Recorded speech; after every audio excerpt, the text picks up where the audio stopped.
कल हारवेली में क्लास चल रहा था, रात्रि क्लास था 25/9/66 का,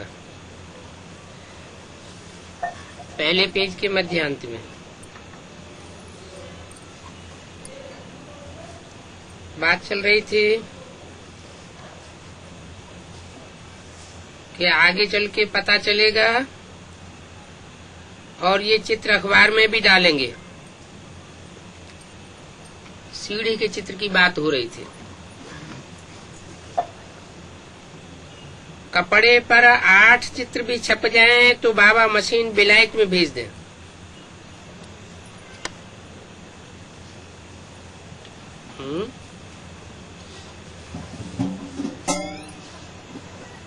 कौन से सन की बात हुई? सन 66 की। 66 में जड़ चित्रों की बात थी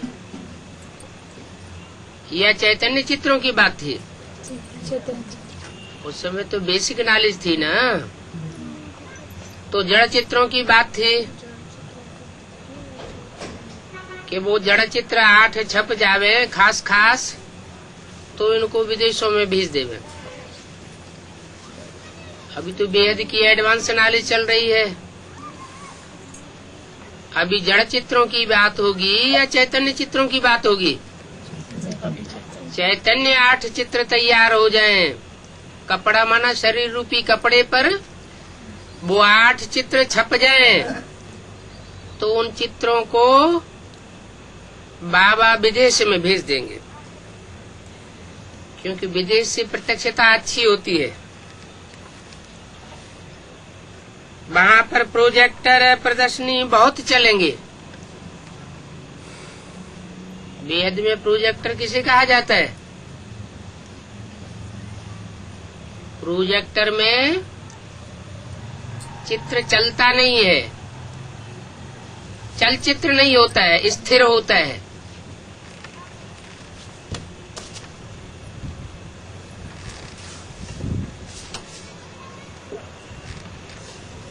तो वो प्रोजेक्टर चित्र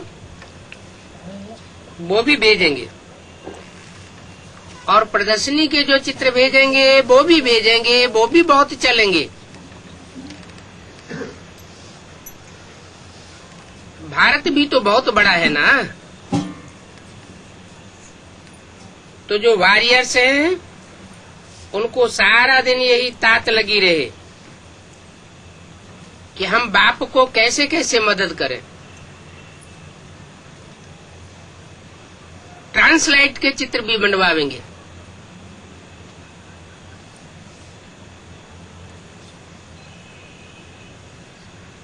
इस दुनिया में भी, रावण की दुनिया में भी, जब इब्राहिम, बुद्ध, क्राइस्ट, गुरु नानक के ट्रांसलाइट के चित्र हो सकते हैं, चैतन्य चित्र, वो तो खास खास धर्म पिताएं थे। तो ब्राह्मणों की संगमी दुनिया में ऐसे ट्रांसलाइट के पारदर्शक चित्र नहीं बन सकते क्या? बाप कहते हैं ये चित्र बन जाने चाहिए, बच्चों को जरूर मददगार बनना है। ट्रांसलाइट के भी चित्र बनावेंगे। ये याद रखना है कि हम संगम युगी हैं। संगम युग में चारों युगों की शूटिंग होती है।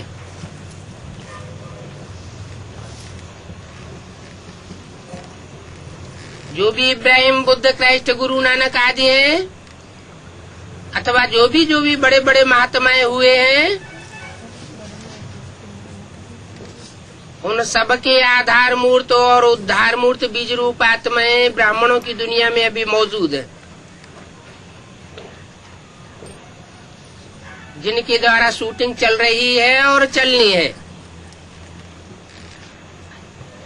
तो याद रहना चाहिए कि हम संगम युगी हैं और वो तो कलयुगी है। हमारे चित्र बनाने वाला स्वयं परमपिता परमात्मा है। बाप कहते हैं चैरिटी बिगिंस एट होम। जो बाप का घर है, बाप का परिवार है, वहां से चित्रों की बनाने की शुरुआत करो। जो नजदीकी बनने वाले हैं उनको समझाओ। क्या? मान लो त्रिमूर्ति का चित्र है चैतन्य, तो वो किनको पहले समझ में आवेगा? 500 करोड़वीं आत्मा को पहले समझ में आवेगा, या जो त्रिमूर्ति के नजदीक आत्माएं होंगी उनको समझ में आवेगा? जो नजदीकी रहे होंगे, जन्म जन्मांतर के सहयोगी रहे होंगे, उनको पहले समझ में आवेगा। तो नजदीकी बनने वालों को समझाओ, बताओ कि पावन जरूर बनना पड़ेगा। बाप खुद कहते हैं काम महाशत्रु है। खुद कहते हैं, दूसरों से नहीं कहलवाते। ब्रह्मा के तन से भी तो कहलवाते हैं। ब्रह्मा के तन से भी कहलवाया काम महाशत्रु है, और अभी खुद कहते हैं काम महाशत्रु है। किससे कहते हैं? सन्मुख बैठने वाले बच्चों से कहते हैं। ये लक्ष्मी नारायण माया जीत जगत जीत थे। इन्होंने 5 विकारों रूपी माया को जीता था। ये बात पक्की पक्की याद कर लो। ये ऐसे ही विश्व के मालिक नहीं बन गए। जब तक काम जीते जगत जीत नहीं बने हैं, तब तक संसार में प्रत्यक्षता नहीं हो सकती। क्योंकि यहाँ अविनाशी सर्जन तो एक ही है।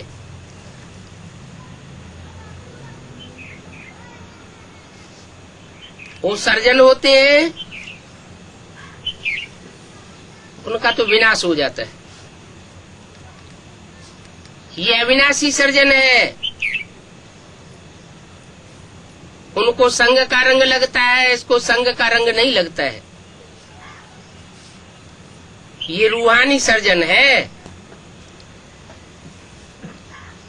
और बीमारी पतित पने की है।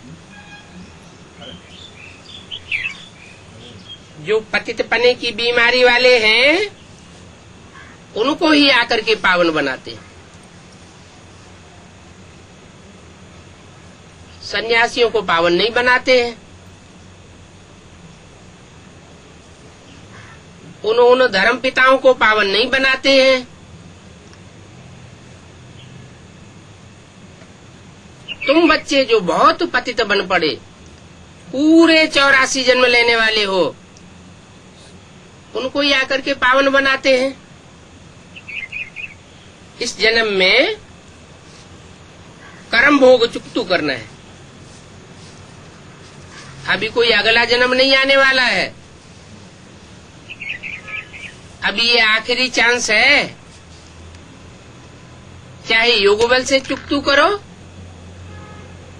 और चाहे भोग से। भोग से चुकतू करेंगे वो भी अच्छा। पाप कर्मों को भोग ले, शरीर की बीमारी के द्वारा भोग ले, वो भी अच्छा। क्योंकि धर्मराज की सजाएं खाना, उसमें तो बहुत घाटा हो जाएगा। ये सौदा बड़ा सस्ता है। क्या? बाप की याद का सौदा बड़ा सस्ता है, और कोई बिरला व्यापारी ही ये सौदा करता है। इतना सस्ता सौदा होते हुए भी कोई सौदा क्यों नहीं करता? ये बातें अच्छी रीति धारण करो और खुशी में बने रहो। बाप तो बिंदी है, उनको भी शरीर में प्रवेश करना होता है। किसने कहा है? ये किसने कहा? बाप बिंदी है, उनको भी शरीर में प्रवेश करना होता है। ब्रह्मा की सोल ने कहा। उनको कह करके दूर क्यों कर दिया? ब्रह्मा के बाजू में नहीं बैठा हुआ था है? ब्रह्मा के बाजू में ही तो सुप्रीम सोल बैठता है। लेकिन उस समय बोलते समय ब्रह्मा बाबा ये बात भूल गए कि मेरे बाजू में ही बैठा है। तो बोला उनको भी शरीर में प्रवेश करना होता है। छोटी सी बिंदी में कितना पार्ट भरा हुआ है। एक शिव सुप्रीम सोल की छोटी बिंदी थोड़ी ही होती है।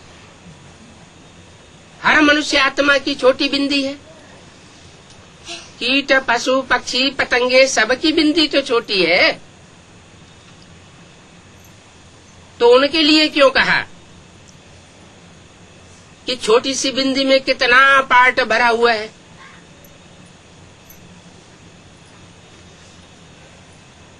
जो जितना ही सूक्ष्म होता है वो उतना ही पावरफुल होता है, और जितना ही पावरफुल होता है उतना ही ऑलराउंड पार्टधारी होता है।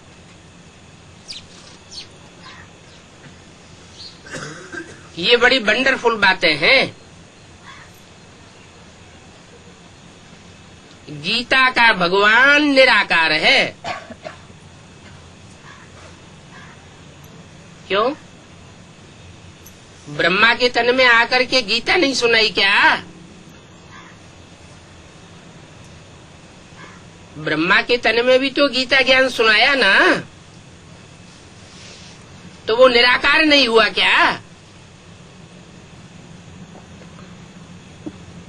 इसलिए निराकार नहीं हुआ कि ब्रह्मा का एक भी चित्र ऐसा नहीं है, एक भी फोटो ऐसा नहीं है जो क्राइस्ट, बुद्ध, गुरु नानक की तरह निराकारी स्टेज वाला हो।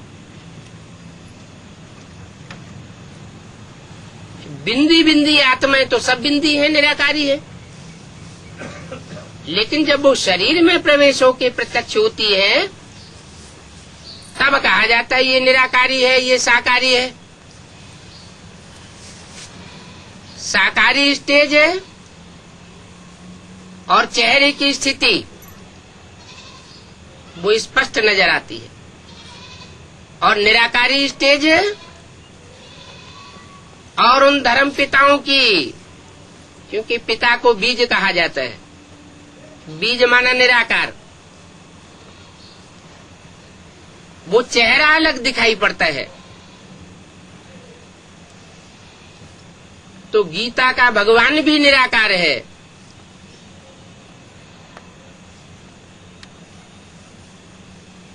ये मोटी मोटी बातें हैं, ये कोई नहीं जानते हैं और समझते भी नहीं है कि आत्मा बिंदी है। बाप ही आकर के बताते हैं कि तुम्हारी आत्मा ज्योति बिंदु है। भले तुम जन्म जन्मांतर से टीका लगाते चले आए, बिंदी लगाते चले आए, लेकिन तुमको ये पता नहीं था कि आत्मा ज्योति बिंदु है। और उस ज्योति बिंदु आत्मा में रिकॉर्ड के मुआफिक इतना भारी पार्ट भरा हुआ है। ये गुह्य पॉइंट्स फट से नहीं समझाई जाती है। क्या पहले बेसिक नॉलेज में इतना ही बताया जाता है तुम आत्मा ज्योति बिंदु हो। इस ज्योति बिंदु आत्मा में 84 जन्मों का कैसे कैसे पार्ट भरा हुआ है ये तुरंत बताने की चीज नहीं है। प्रैक्टिस करते करते अंत में ये पता चलता है कि मेरी आत्मा में कौन कौन जन्मों में किस किस तरह का पार्ट भरा हुआ है। किस देश विशेष में मैंने आत्मा ने पार्ट बजाया है, किन व्यक्ति विशेषियों विशेष के साथ ये पार्ट बजाया गया है, ये बाद में बातें समझाई जाती हैं। अच्छा, बच्चों को गुड नाइट। ये है प्रातः क्लास 9 अक्टूबर 1966 का। रिकॉर्ड चला है, बदल जाए दुनिया न बदलेंगे हम। क्या क्या कहा? नहीं बदलेंगे? माने कामी क्रोधी लोभी मोही अहंकारी बने रहेंगे? हैं? ऐसे ही बने रहेंगे? सारी दुनिया बदल जाए हैं? जो आत्मिक स्थिति क्या है उससे नहीं बदलेंगे। आत्मिक स्थिति से बदलेंगे नहीं। माना बाप से जो अंजाम किया है कि बाबा जब आप आवेंगे तो हम आपके ही बन करके रहेंगे। इस बात में चाहे दुनिया भले बदल जाए लेकिन हम नहीं बदलेंगे। बच्चों ने गीत की 2 लाइन सुनी।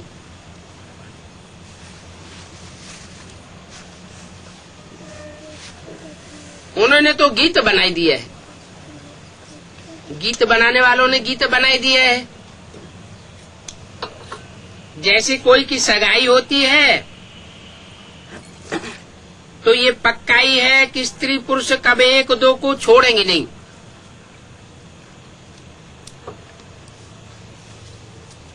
अग्नि को साक्षी मान करके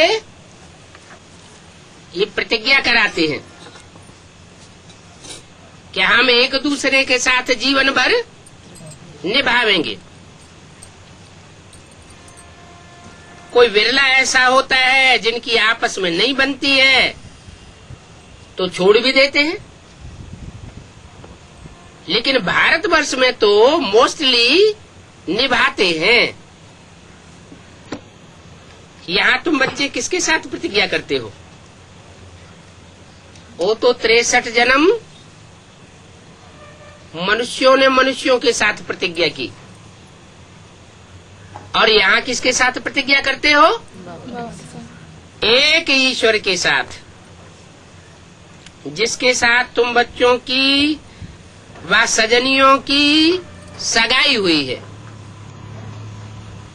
परंतु ऐसा जो विश्व का मालिक बनाते हैं, विश्व का मालिक बनाने वाले को भी यहाँ छोड़ देते हैं। यहाँ तुम बच्चे बैठे हो, जानते हो अभी तो बेहद का बाप आया हुआ है। वो तो जन्म जन्मांतर हद के बाप मिले थे, उनसे हद का 1 जन्म का वर्षा मिलता था। वो वर्षा भी सारे जीवन काम आए ना आए, कोई दूसरा छीन ले जाए। यहाँ तो ये बाप ऐसा बेहद का बाप आया हुआ है जो 21 जन्म के लिए पूरा वर्षा देता है। तो ये अवस्था जो तुम्हारी यहाँ रहती है वो वहाँ सेंटर्स पर जाकर के नहीं रहती है। क्यों? यहाँ माना कहाँ है? बाप के घर में, मधुबन में जो अवस्था रहती है बच्चों की, बाप के सामने जो बच्चों की अवस्था रहती है, वो बाहर की दुनिया में जाकर के वो अवस्था पलट क्यों जाती है?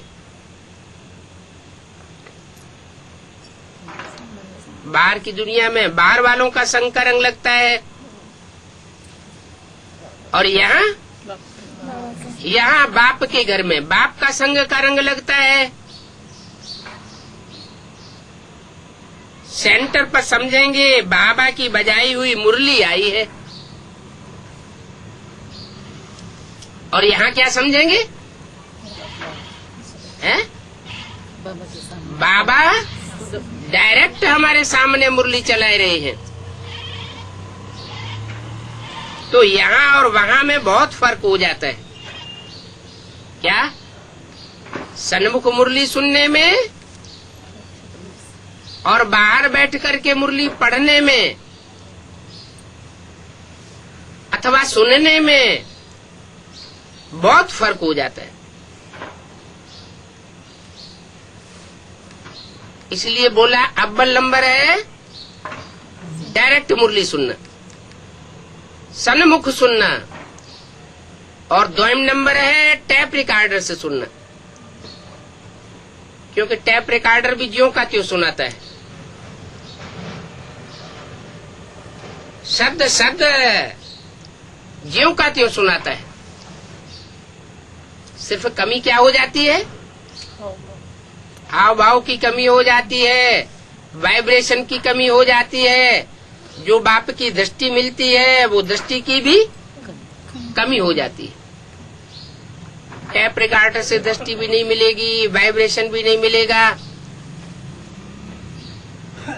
अच्छा,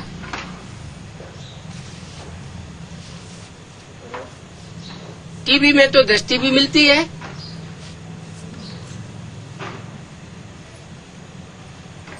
हाव भाव भी मिलता है। फिर सन्मुख में और टीवी में क्या अंतर पड़ता है? वाइब्रेशन डायरेक्ट नहीं मिलेगा।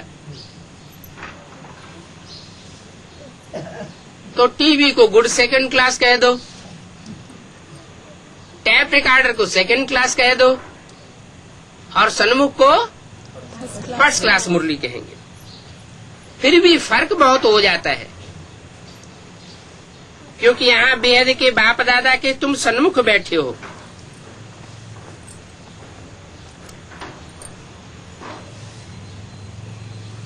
अगर ये बात तथाकथित ब्राह्मणों को सुनाई जाए तो क्या जवाब देंगे? हैं?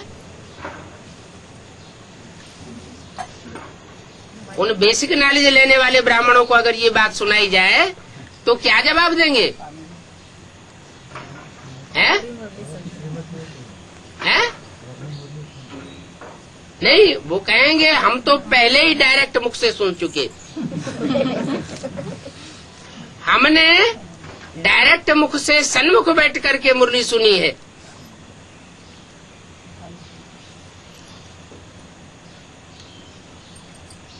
और तुमको हमसे सुनना चाहिए। क्यों? तो हम बच्चे क्या जवाब देंगे?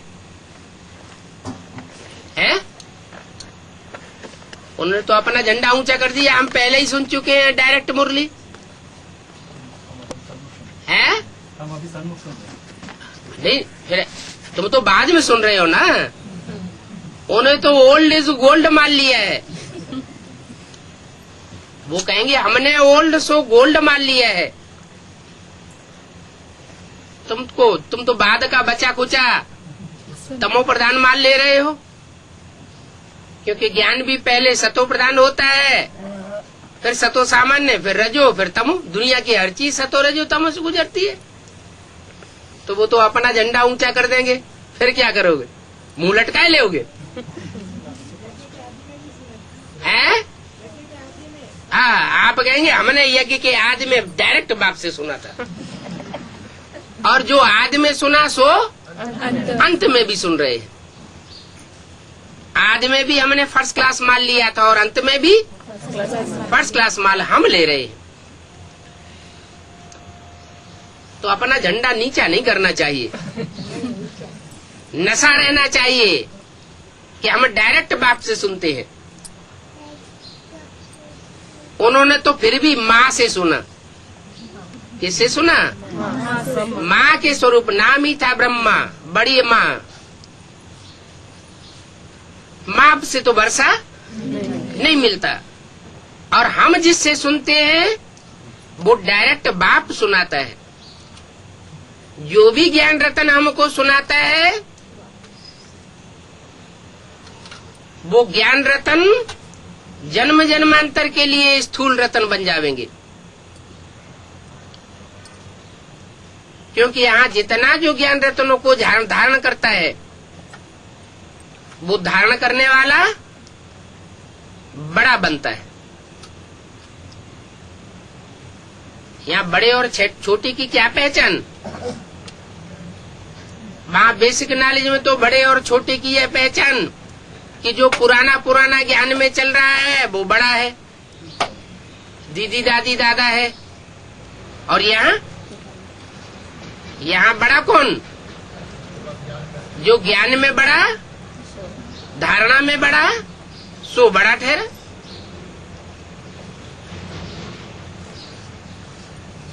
तो बच्चे चाहते हैं कि सन्मुख जाए मुरली सुने।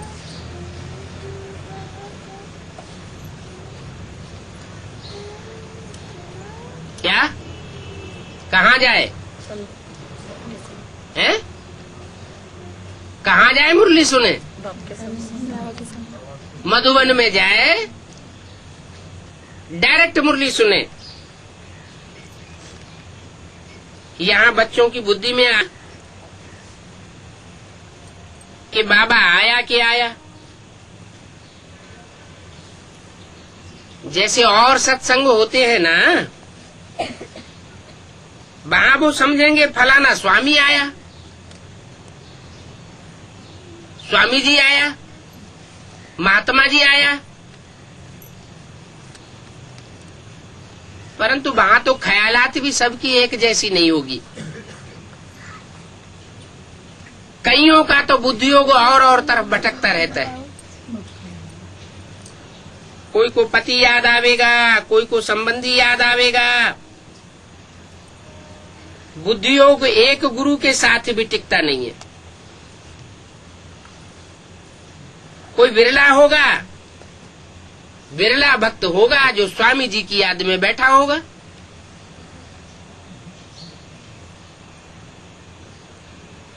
वहां तो ऐसे होता है स्वामी जी के सत्संग में।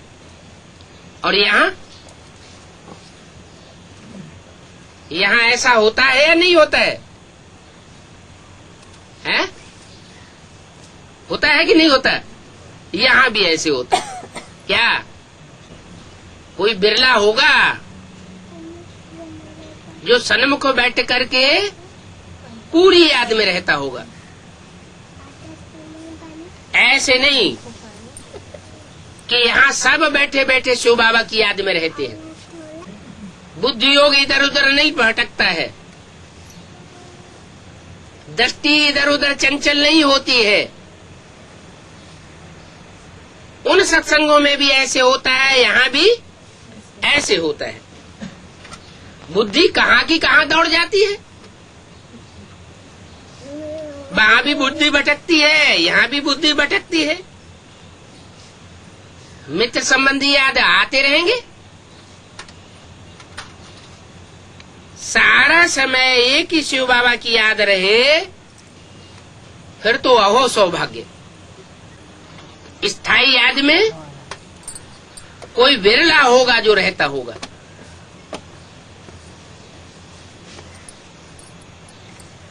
जो यहाँ बाप के सन्मुख बैठते हैं उनको तो बहुत खुशी रहनी चाहिए, चेहरा ही खुशनुमा हो जावे। कहते हैं ना, अतीन्द्रिय सुख देखना हो तो गोपी वल्लभ की गोप गोपियों से पूछो। यह भी यहाँ का गायन है। यहाँ तुम बाप की याद में बैठे हो, जानते हो अब हम ईश्वर की गोद में आए हैं। अभी हम ईश्वर जो ऊंचे ऊंचे है उसकी गोद में आए हैं। फिर भविष्य में किसकी गोद में जावेंगे? देवताओं की गोद में जावेंगे। तो अभी ऊंची स्टेज होनी चाहिए कि सतयुग में होनी चाहिए? अभी फिर अभी चेहरा बीच बीच में लटकता क्यों है? बल कोई कोई के सर्विस के भी ख्यालात चलते हैं कि इन चित्रों में ये करेक्शन करें, ऐसे ऐसे लिखें। परंतु अच्छे बच्चे जो होंगे वो इन बातों को समझेंगे, उनका बुद्धि योग चलेगा। अभी तो बाप से सुनना है। क्या कहा है? अभी बाप से क्यों सुनना है? अभी माने कभी? अभी संगम युग में बाप से सुनना है। क्यों? बाप से क्यों सुनना? दूसरों से क्यों नहीं सुनना? क्योंकि इंद्रियों का ये नियम है, जिसको देखेंगे वो याद आवेगा, जिससे बातें करेंगे वो याद आवेगा, जिसकी बातें सुनेंगे वो याद आवेगा। तो क्या करना है? एक बाप से सुनेंगे तो एक बाप ही याद आवेगा। औरों से अगर ज्ञान सुना तो व्यभिचारी ज्ञान हो जाएगा। व्यभिचारी ज्ञान होगा तो याद भी व्यभिचारी हो जाएगी। तो एक बाप से सुनना है और कोई संकल्प नहीं आने देंगे।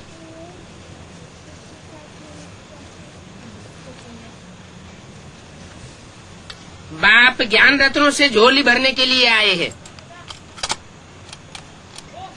क्या? हाँ, वो लौकिक बाप तो नोटों से झोली भर देंगे, प्रॉपर्टी से भर देंगे। ये बाप सिर्फ ज्ञान रत्नों से झोली भरते हैं।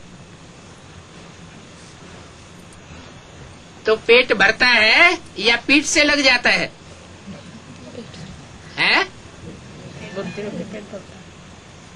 कहते हैं प्रैक्टिकल में तो कुछ मिलता नहीं, बातों बातों से कहीं पेट भरता है? बुद्धि रूपी पेट क्यों भरता है? उस दुनिया में कोई बातें बनाए। आज के नेताएं लोग बहुत बातें बनाते हैं, धर्मगुरु लोग बहुत बातें बनाते हैं। तो पेट भरता है या पीठ से लग जाता है? पब्लिक का क्या हाल हो रहा है? अरे पब्लिक की खुशी बढ़ रही है या घट रही है? घट रही है। बुद्ध रूपी पेट पीठ से चिपकता जाता है। और बाप ऐसा क्या सुनाते हैं जो खुशी बढ़ जाती है? सृष्टि का आदि मध्य अंत का राज बन जाते हैं। वो झूठ सुनाते हैं और सत्य बाप आकर के सच्ची बातें बताते हैं। ये अंतर है। बाप ज्ञान रत्नों से झोली भरने आए हैं तो बाप से ही बुद्धि का योग लगाना है। नंबरवार धारणा करने वाले तो होते ही है। कोई अच्छी रीति सुन करके अच्छी धारणा करते हैं, कोई कम धारणा करते हैं। अगर सुनते समय बुद्धि योग, दृष्टि योग और तरफ भागता रहा, बाप साहब सुनाए रहे हैं और कोई आपस में कानाफूसी करना शुरू कर देते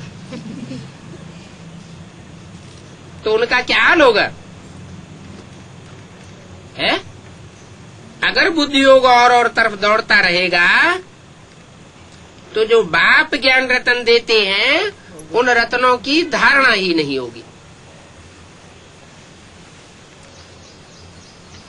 रत्नों की धारणा नहीं होगी। जैसे विष्णु है, कितने ज्ञान और गुण रत्नों की धारणा दिखाई गई है। भक्ति मार्ग में समझते हैं इनको ऐसे वस्त्र दिखाए गए हैं, इनको इतने जेवर दिखाए गए हैं। हम समझते हैं ये इनके गुण रत्नों और ज्ञान रत्नों की धारणा है। तो ये ज्ञान रत्न गुण रत्न तब ही धारण किए जा सकते हैं जब बाप सुनाते हैं तो बड़े प्यार से सुने, एकाग्रता से सुने।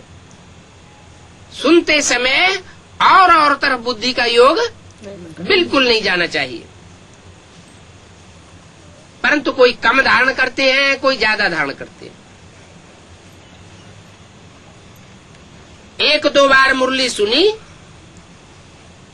धारणा न हुई,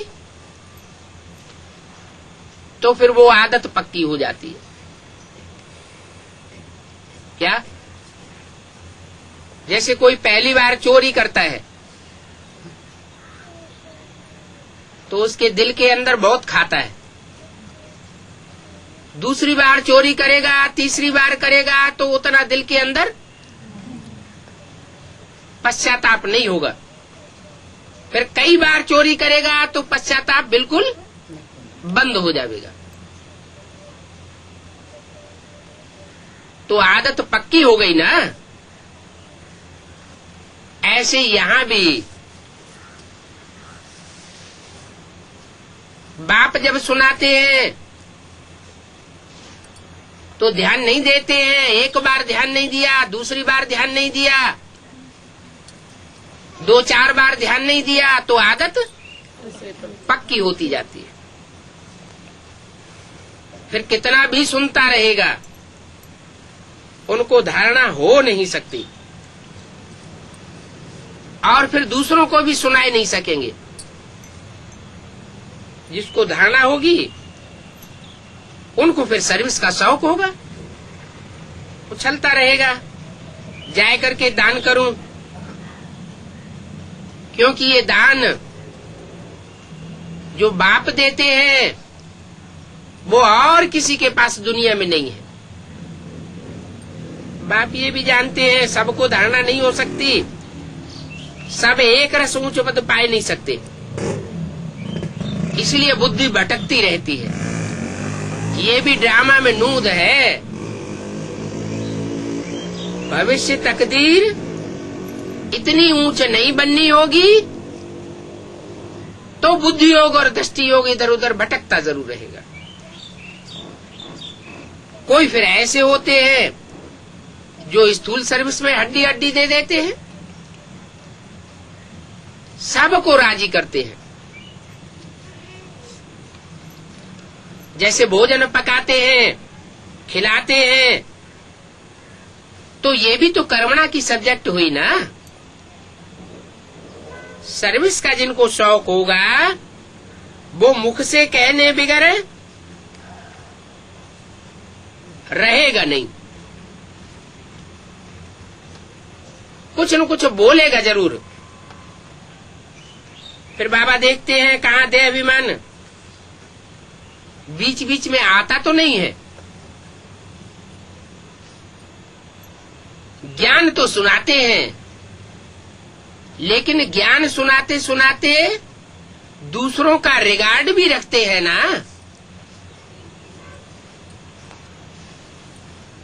मान लो कोई को एडवांस ज्ञान मिला और बहुत फोर्स में आ गया, बहुतों को ज्ञान सुनाई रहा है। बाई चांस बेसिक नॉलेज की दीदी या दादी सामने आ गई, उनको भी बड़े फोर्स से ज्ञान सुनाना शुरू कर दिया। सुनाते समय ये ध्यान ही नहीं रहा कि जो हम सुनाए रहे हैं इससे उनका अपमान तो नहीं हो रहा है। तो सर्विस होगी या डिसर्विस होगी? डिसर्विस हो जाएगी। जो देने वाला है या जो सेवाधारी है उसको झुक करके सेवा करनी चाहिए।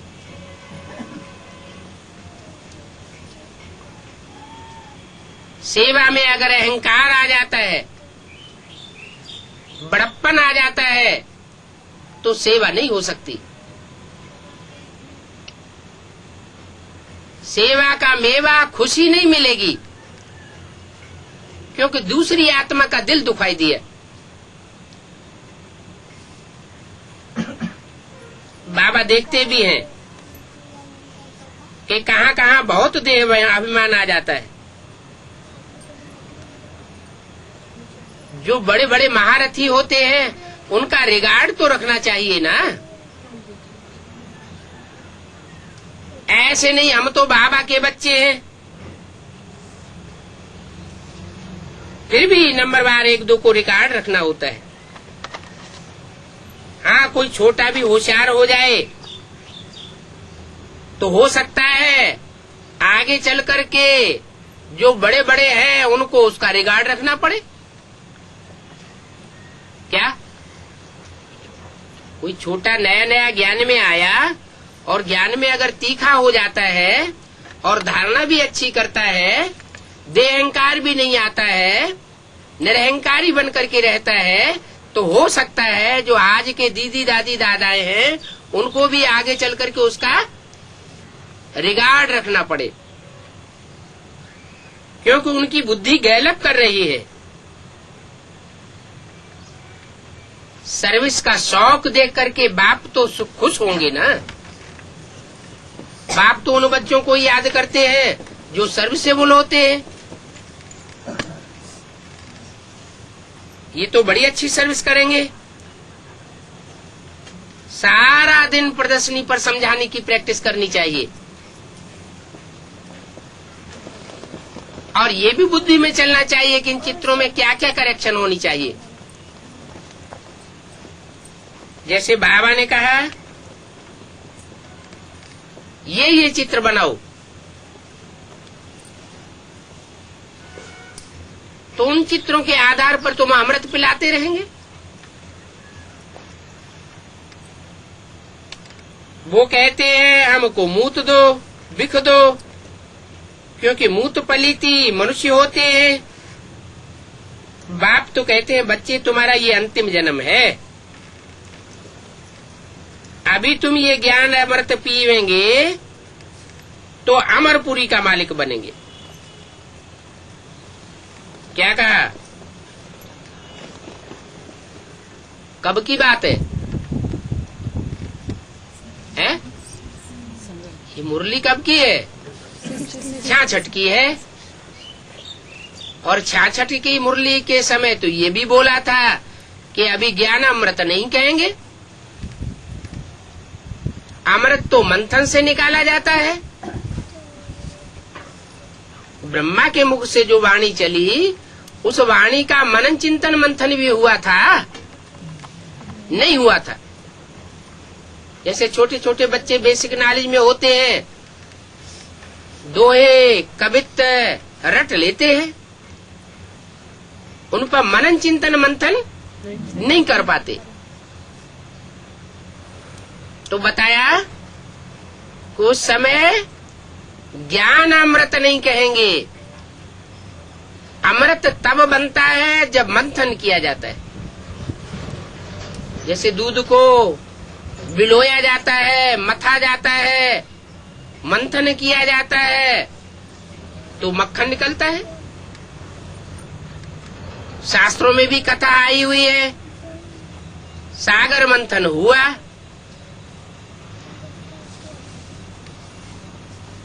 तो इसका क्या मतलब हुआ? सागर कौन सा? ज्ञान का सागर। जो भी ज्ञान का सागर ने ब्रह्मा मुख से ज्ञान दिया है, उस ज्ञान सागर का जब तक मंथन न हो एक एक महावाक्य का, तब तक वो अमृत नहीं बन सकता।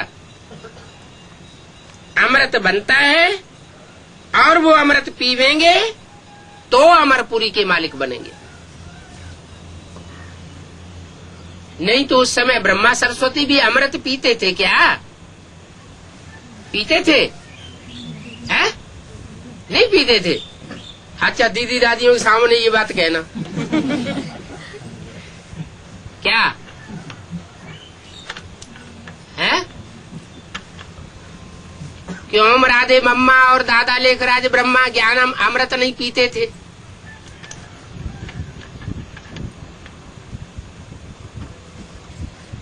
कहेंगे? नहीं कहेंगे? अभी तो समझा सकते हैं ना, बात तो समझ में आ गई ना कि देखो मुरली में तो ऐसे ऐसे बोला है कि अभी ज्ञान अमृत नहीं कह सकते, जब मनन चिंतन मंथन करेंगे एक एक पॉइंट का, तो उसको क्या कहेंगे? ज्ञान अमृत। तो वो उस समय अमृत रस नहीं निकला था, सागर का मंथन नहीं हुआ था। भले 65 में मम्मा ने शरीर छोड़ दिया, बाबा ने शरीर छोड़ दिया, लेकिन वो अमरपुरी के मालिक नहीं बन सके, शरीर छूट गया। और तुम बच्चे तो अमरपुरी के मालिक बनते हो। कैसे? तुम ज्ञान अमृत पीते हो, जो मंथन करके निकाला गया है। वो अमृत रस पीने से तुम अमर बन जावेंगे। कैसे अमर बन जावेंगे? कि माया तुमको मार नहीं सकती। क्या? अनिश्चय बुद्धि बनाए नहीं सकती। अमरनाथ के बच्चे सब अमर बने होंगे। अगर पवित्र नहीं बनेंगे, ये भी शर्त है। क्या? अमरनाथ के बच्चे अमर तो बनते हैं, क्योंकि अमृत रस पीते हैं, लेकिन शर्त है, अगर पवित्र न बने तो क्या होगा? है? अमर नहीं बनेंगे। नहीं, अमृत रस तो पी लिया राहु ने, केतु ने। क्या? अमृत पी लिया ना राहु ने, तो अमर तो हो गया। हुआ कि नहीं? शास्त्रों में कथा आई है ना कि छुप करके अमृत पी लिया, तो अमर तो बन गया, लेकिन पवित्र नहीं रहा, बुद्धि पवित्र नहीं रही, इसलिए राक्षस बन गया, नीच पद पाया। तो यहां भी अमृत रस तो पी लिया, लेकिन अगर पवित्र न बने तो चेहरा राक्षस राक्षसी का बन जाएगा। देवताएं जो 84 जन्म लेने वाले होते हैं, वो 84 जन्म लेने वाला ऊंच पद नहीं प्राप्त कर सकेंगे, जो डायरेक्ट बाप से मिलता है। 83 जन्म लेने वाले, 82 जन्म लेने वाले, या और कम जन्म लेने वाले, वो पक्के देवता नहीं बनते हैं, क्योंकि यहाँ संगम युग में पक्के ब्राह्मण नहीं बने, बीच बीच में अपवित्र बनते रहे, अपवित्र भी बनते रहे, और फिर पूरा पोता मेल भी बाप को नहीं दिया। तो बाप कहते हैं साफ कखपन हो जाएगा। बाबा ने समझाया है, अब ब्राह्मण देवता क्षत्रिय धर्म की स्थापना हो रही है। कौन कौन से धर्मों की? ब्राह्मण धर्म भी बन रहा है, और जो ब्राह्मण बनते बनते फेल हो जाते हैं, वो क्षत्रिय बन जाते हैं, और जो ब्राह्मणत्व को भी पार करके पक्के बन जाते हैं, वो देवता बन जाते हैं। तो देवता धर्म भी यहाँ स्थापन हो रहा है, कच्चे पक्के ब्राह्मण भी यहाँ बन रहे हैं। जो फेलियर हो जाते हैं सो क्या बनते हैं? क्षत्रिय बनते हैं। 3 धर्मों की स्थापना हो रही है।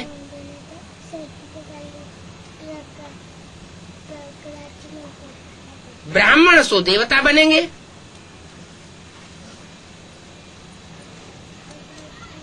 प्रजा भी तो ढेर बननी है ना।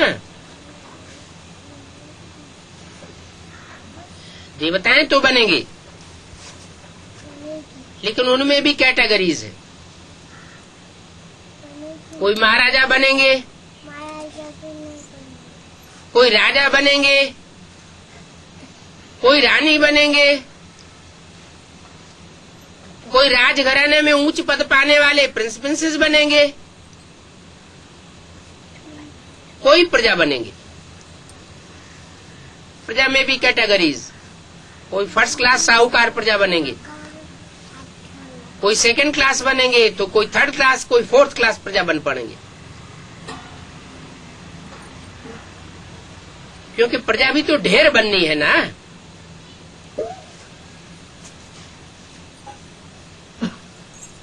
करोड़ों चाहिए। सतयुग में कितने करोड़ चाहिए? सतयुग अंत में आबादी कितनी होगी? 2 करोड़। और कोई उपाय नहीं है। सूर्यवंशी, चंद्रवंशी, राजा रानी, प्रजा सभी यहाँ बनते हैं। तो बच्चों को कितनी सर्विस करनी चाहिए?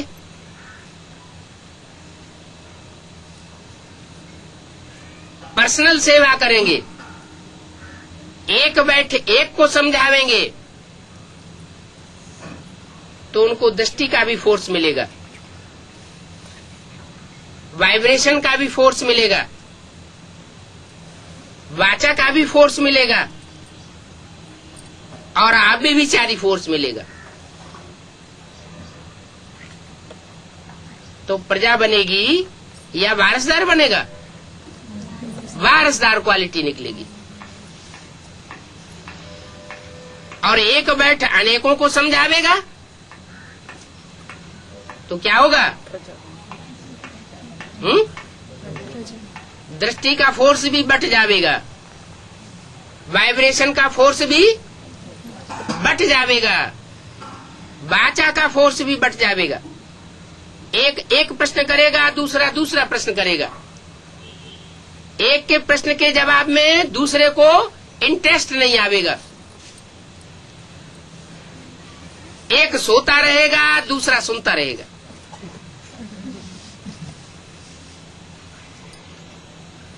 तो आज के साधु संत महात्मा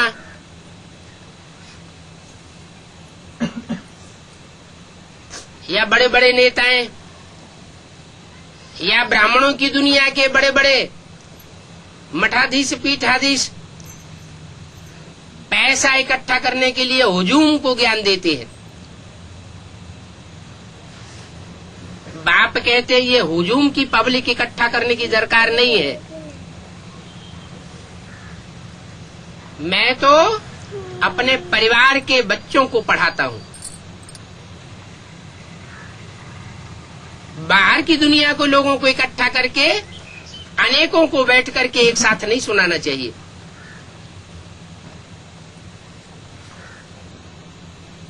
तो बच्चों को बहुत सर्विस करनी चाहिए। बच्चों की बुद्धि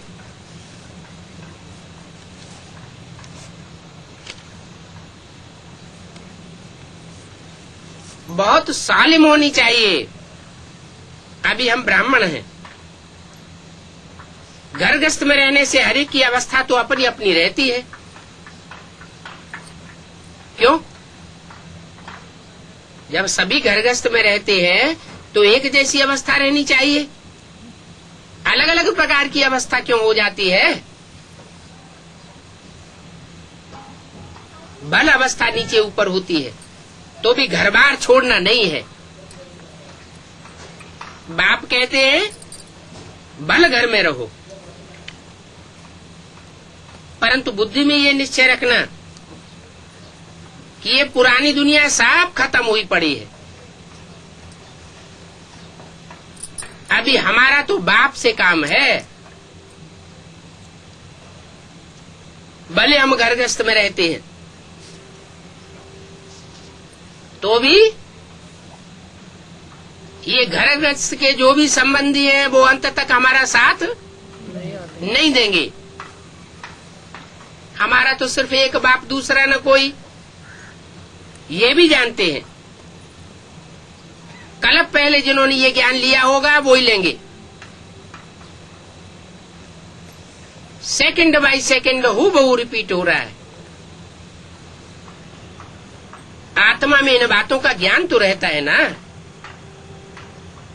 बाप के पास भी ज्ञान है तो तुम बच्चों को भी बाप जैसा बनना है। पॉइंट्स को धारण करना चाहिए। ऐसे तो नहीं कि सारे ही पॉइंट्स एक साथ समझाए देंगे। कुछ अभी समझावेंगे, कुछ बाद में समझावेंगे। जो भी पॉइंट समझाए जाते हैं वो पकड़ना चाहिए। बुद्धि में रहना चाहिए कि विनाश सामने खड़ा है। ये वो ही महाभारत लड़ाई है। सत्युग त्रेता में कोई लड़ाई नहीं होती। तो बाद में जब बहुत वर्ग हो जाते हैं, बहुत धर्म हो जाते हैं, तो लड़ाइयां शुरू होती हैं। क्योंकि पहले आत्माएं सतो प्रधान उतरती है, तो लड़ाई झगड़े की बात ही नहीं। फिर बाद में सतो रजो तमो में आती है। जब तामसी बनती है तो आपस में लड़ती है। ये सब बातें बुद्धि में रखना है। बुद्धि में रखेंगे तो शूटिंग पीरियड में भी कैसे कैसे सतो प्रधान, सतो सामान्य, रजो और तमो बनते हैं, वो बात भी बुद्धि में आवेगी। बेसिक नॉलेज लेते हैं तो भी आदि में सात्विक, मध्य में रजो प्रधान, अंत में तमो प्रधान बन जाते हैं। एडवांस नॉलेज लेते हैं तो भी जब पहले निश्चयवान बनते हैं तो सतो प्रधान होते हैं। फिर बाद में दूसरों के संग के रंग में आते आते रजो प्रधान से तमो प्रधान बन जाते। एक की बातें सुनते सुनते औरों का भी असर होता जाता है। तो अभी देखो कैसे राजधानी स्थापन हो रही है। यहाँ बैठे हो, बुद्धि में रखना है कि शिव बाबा आकर के हमको खजाना देते हैं। जिसको बुद्धि में धारण करना है, जो अच्छे अच्छे बच्चे होते हैं वो क्या करते हैं? बाप जो खजाना देते हैं उस समय अच्छे अच्छे बच्चे जो होते हैं वो क्या करते हैं? पूरा स्वीकार करते। नोट्स लेते हैं। क्या? नोट करते हैं, नोट्स लिखते हैं। नोट लिखना अच्छी बात है। खास खास बातों को जो अच्छी लगे उनको नोट करना चाहिए। जो नोट करेंगे तो उनकी बुद्धि में टॉपिक्स आते रहेंगे। आज हम इस टॉपिक पर समझावेंगे। बाबा कहते हैं हमने तुमको कितना खजाना दिया, जितना खजाना दिया उसको रिजर्व करके नहीं रखा क्या? सत्युग त्रेता में तुम्हारे पास अथाह धन था, फिर वाम मार्ग में जाने से कम हो गया। क्यों? कारण तो बताया, क्यों कम हो गया? वाम मार्ग क्या होता है?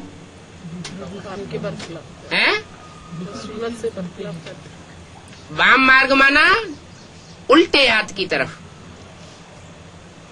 जो भी झाड़ के चित्र में बाईं ओर के धर्म है वो सब बेविचारी धर्म है, और दाईं ओर के जितने भी धर्म हैं, जो भी डालियां हैं, वो सब ब्रह्मचर्य को महत्व देने वाली है। जैसे बौद्धी धर्म, संन्यास धर्म, सिख धर्म, आर्य समाज, ये ब्रह्मचर्य को महत्व देने वाले हैं। और बाईं ओर के जो धर्म हैं वो व्यभिचार को बढ़ाने वाले हैं। उनमें डाइवोर्स की प्रथा को बहुत अच्छा मानते हैं। ज्यादा से ज्यादा बच्चे पैदा करने को भी बहुत अच्छा मानते हैं। कोई कोई देश में तो ऐसा नियम बना है, जो ज्यादा बच्चे पैदा करेगा तो उसको इनाम मिलेगा।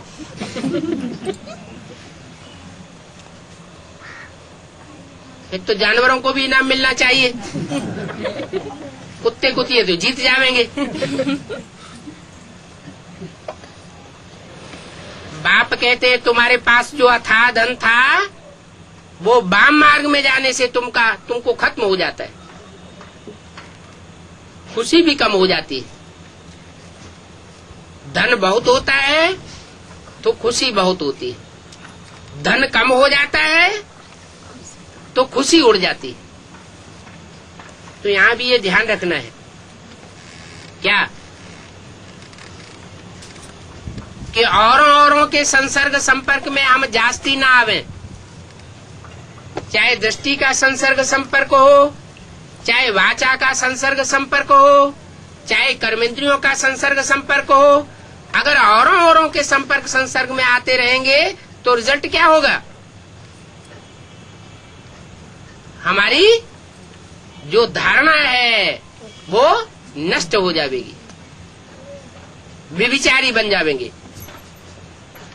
जैसे बैटरी डिस्चार्ज होती है, कोई भरी हुई बैटरी रखी हो और छोटी छोटी बैटरियां उसके साथ कनेक्शन कर दो वायरिंग से, तो क्या होगा?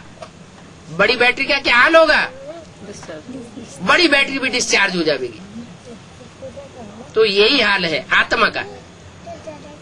आत्मा रूपी बैटरी अभी भाप चार्ज कर रहा है, तो जो चार्जिंग हो रही है उसको सिक्योर करके रखना है। अगर अनेकों के संपर्क संसर्ग में आते रहे तो बैटरी डिस्चार्ज हो जाएगी, फिर दोबारा चार्ज करने के लिए मेहनत करनी पड़े। तो बहुत ध्यान रखना है। अच्छा, ओम शांति।